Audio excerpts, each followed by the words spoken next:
E agora, para darmos início ao painel 1, Política Energética, Expansão da Geração na Era Pós-Hidrelétrica, convidamos ao palco o doutor Alexandre Ullig, do Instituto Ascende Brasil.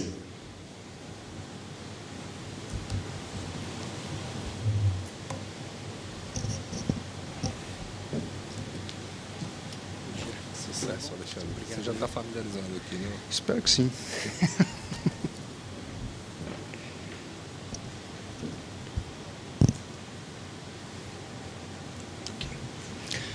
Bom dia.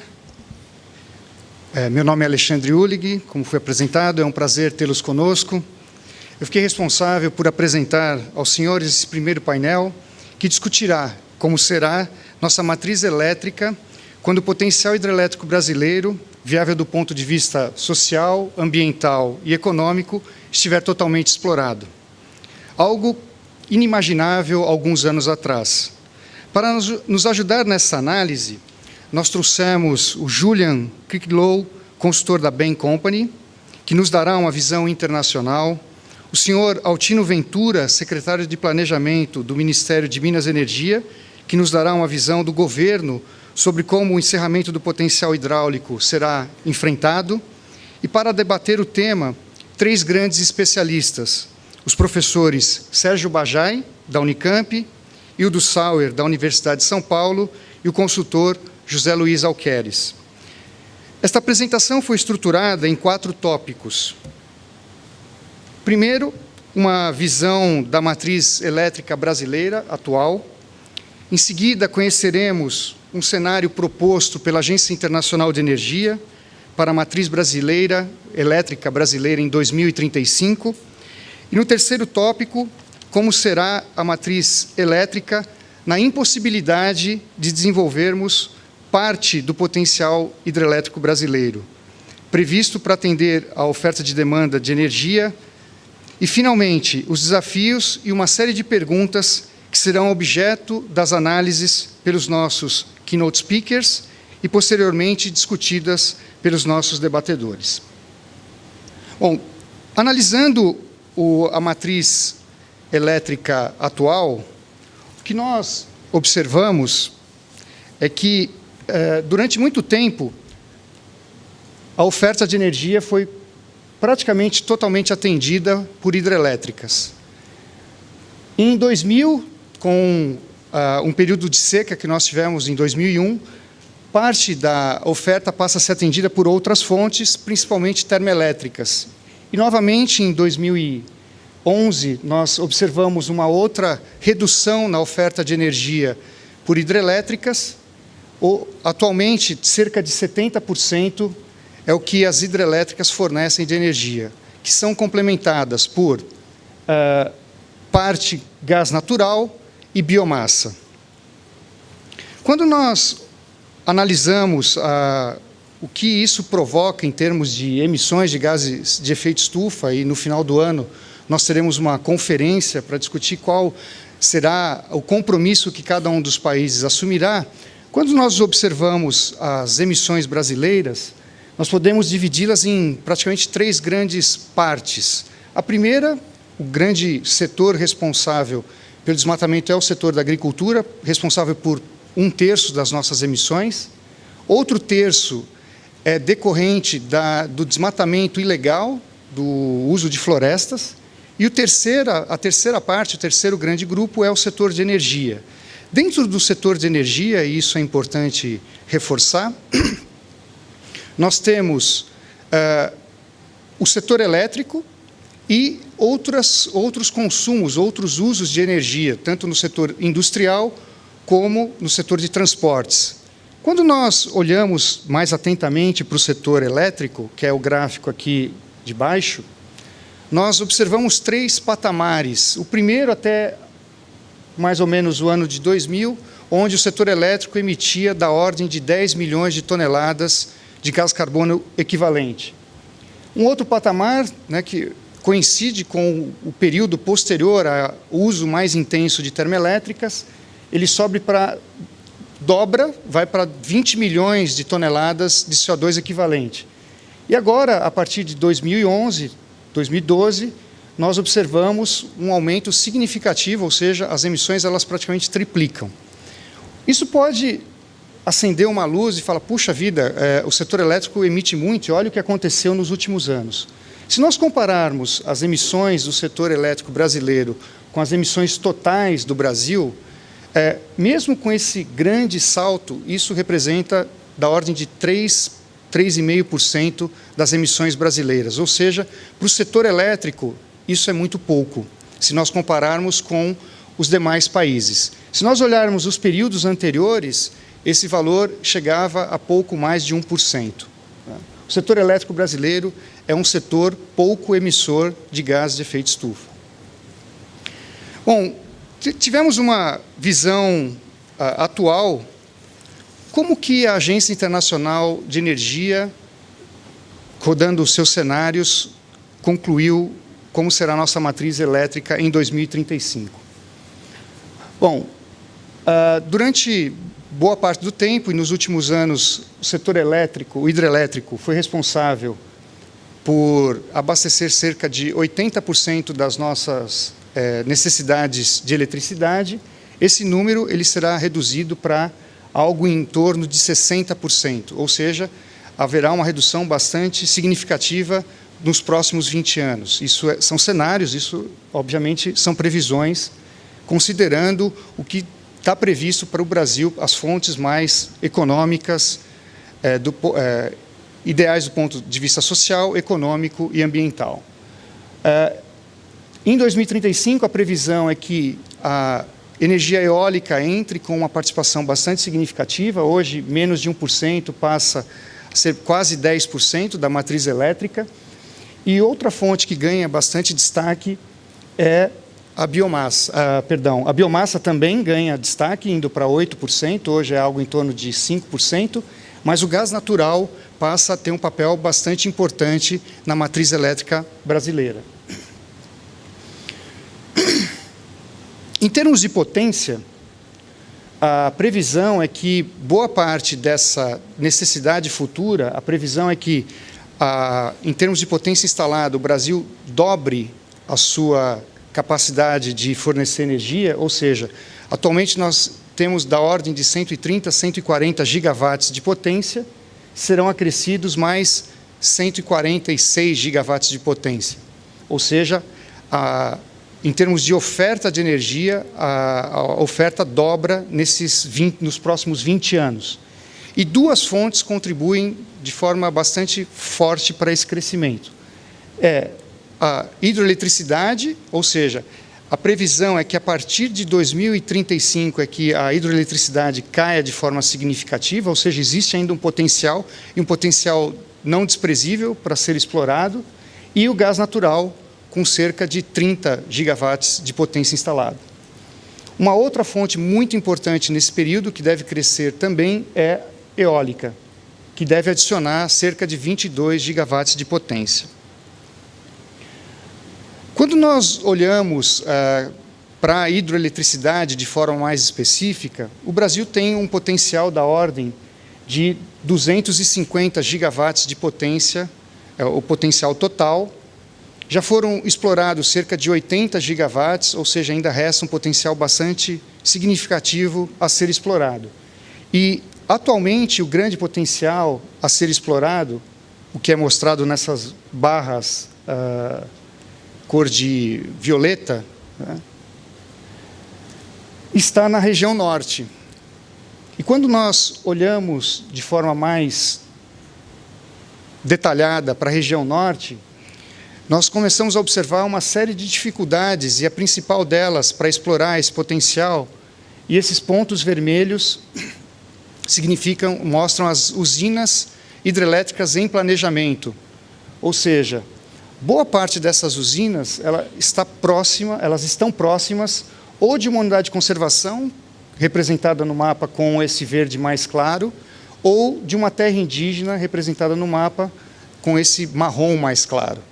Então, uma parte significativa das usinas, elas estão localizadas de forma muito próxima, ou de uma terra indígena, ou de uma unidade de conservação, e se não estão próximas, elas chegam a estar até dentro de alguma dessas áreas protegidas.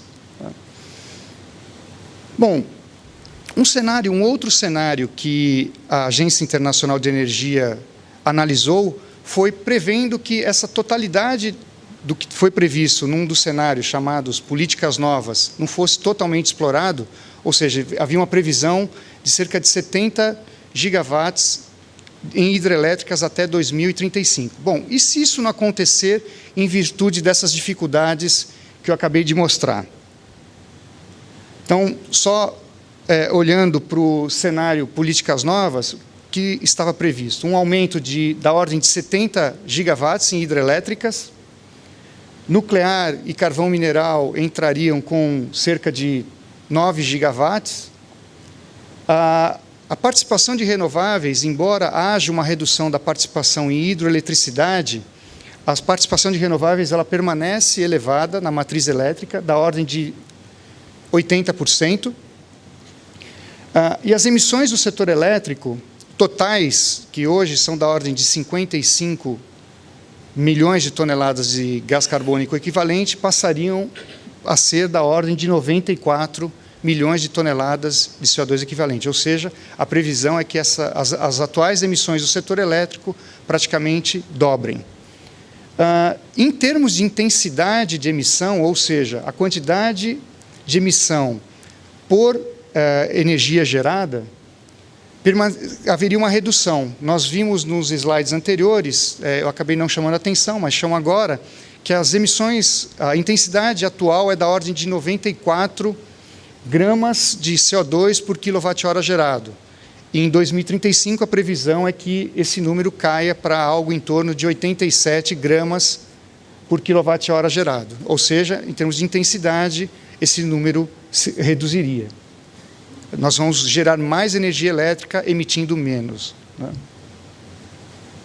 por unidade de energia. Bom, quando nós analisamos o que significa essa redução da ordem de 20 gigawatts de potência, que significa uma redução da ordem de 70 terawatts-hora, o que vai suprir essa redução em hidrelétricas são diferentes fontes: carvão mineral, nuclear, gás natural, eólica, biomassa, solar fotovoltaica. E cada uma delas tem um fator de capacidade, ou seja, uma importância relativa com relação ao que vai fornecer de energia, né? Uma coisa é instalar as fontes, instalar as usinas, a outra é o que efetivamente essas usinas produzirão de energia. E qual a consequência dessa redução da ordem de 20 gigawatts de potência? As emissões do setor elétrico elas devem aumentar da ordem de 80%, ou seja, se nós estamos trabalhando com algo em torno de 94 milhões de toneladas, 80%, isso vai para algo em torno de 160 milhões de toneladas, ou seja, hoje nós estamos em 55, não explorar esse potencial hidrelétrico aumentará significativamente as emissões do setor elétrico brasileiro. Em termos de intensidade de emissões de gás de efeito estufa, isso vai representar algo em torno de 15%, ou seja, em termos de intensidade, nós teríamos uma redução não construindo parte desse parque hidrelétrico, isso vai ser compensado e nós chegaremos a uma intensidade como nós temos hoje, da ordem de 100 gramas de CO2 por quilowatt-hora. Em termos de participação, e isso é o mais interessante, se nós olharmos a matriz elétrica, a redução vai ser da ordem de 2% a 3%. Ou seja, na matriz elétrica, o Brasil vai continuar com uma forte participação de fontes renováveis. Porém, do ponto de vista de emissão, haverá um aumento significativo. Bom, o que precisa ser feito para alcançar uma matriz elétrica que maximize segurança energética, custo, preço baixo, tarifa baixa para o consumidor e mantenha uma baixa emissão de carbono? Esse é o grande desafio da nossa conferência, o que nós pretendemos discutir com os nossos debatedores. Mas alguns desafios importantes. O primeiro é relacionado à inundação de grandes áreas. por reservatórios.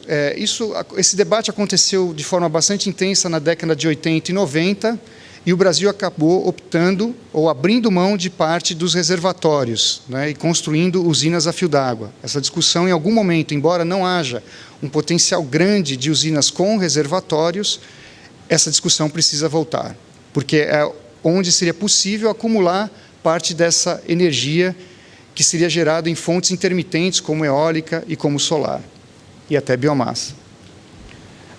Um outro paradigma que precisa ser rompido é relacionado à construção de empreendimentos próximos a terras indígenas.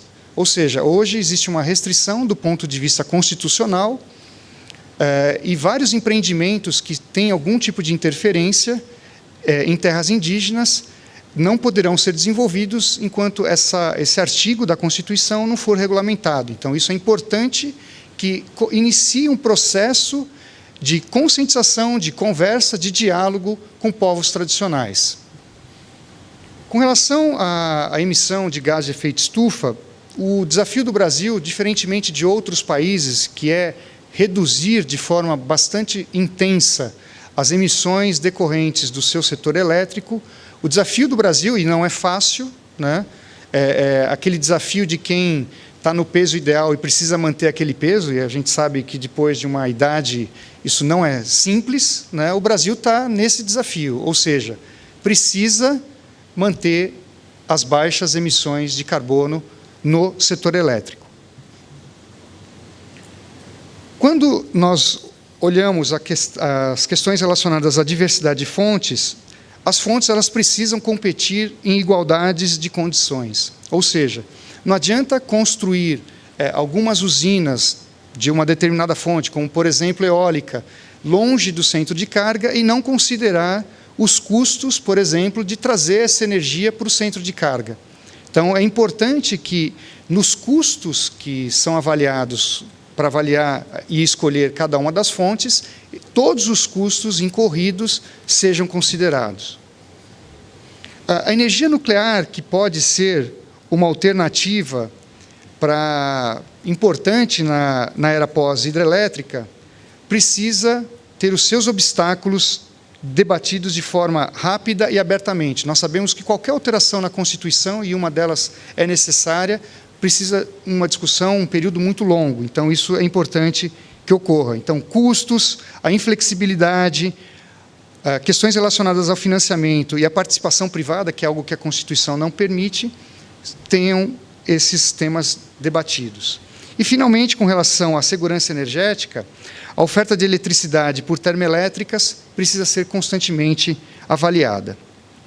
E, para isso, nós, no painel de debates, e também passamos esse desafio para os keynote speakers, de discutirmos as seguintes questões.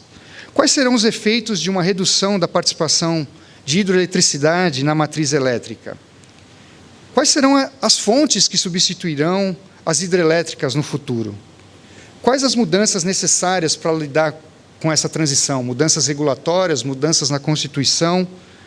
Como isso afetará o planejamento, principalmente da operação do sistema elétrico? Haverá um aumento significativo de fontes intermitentes, como eólica, geração distribuída, e isso aumenta um desafio de forma significativa, tanto para o operador como para as distribuidoras. Quais serão os principais desafios socioambientais? Ou seja, nós reduzimos a participação de hidroeletricidade, nós conhecemos os desafios, quais serão os futuros desafios socioambientais? Como ficarão as emissões de gás de efeito estufa? Ou seja, uma matriz elétrica renovável não é garantia de baixas emissões. E qual será o impacto sobre a tarifa de energia? Então, são essas questões que nós retornaremos para debater com os nossos convidados. Bom dia, muito obrigado.